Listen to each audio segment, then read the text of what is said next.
அண்மை செய்தி. கள்ளக்குறிச்சி மாவட்டம் கன்னியாமூர் பள்ளி மாணவி மர்ம மரணத்தை அடுத்து ஏற்பட்ட கலவரம் தொடர்பான வழக்கில் 600 பேர் இன்று ஆஜராகியிருக்கின்றனர்.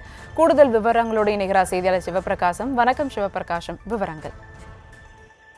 வணக்கம் சுபா.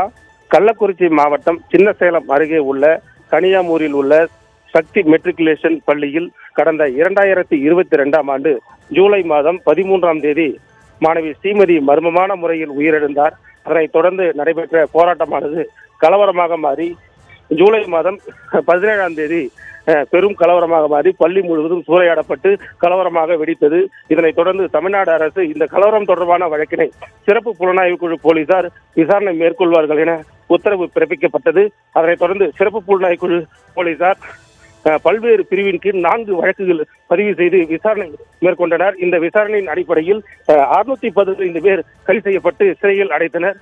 அந்த 615 பேரும் இன்று கள்ளக்குறிச்சி நீதிமன்றத்தில் ஆஜராக சம்மன் வழங்கப்பட்டுள்ளது. அதனைத் தொடர்ந்து இன்று கள்ளக்குறிச்சி ஒருங்கிணைந்த நீதிமன்றத்தில் அந்த கலவரம் தொடர்பான சம்மன் அனுப்பப்பட்ட 615 பேரில் பல நூற்றுக்கணக்கானோர் ஆஜராகி வருகின்றனர். இதனைத் தொடர்ந்து இந்த வழக்கு விசாரணை நடைபெற உள்ளது.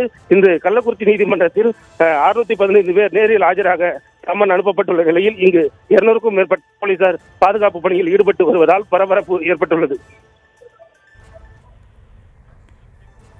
கூடுதல் விவரங்களுக்கு நன்றி சிவபிரகாசம்.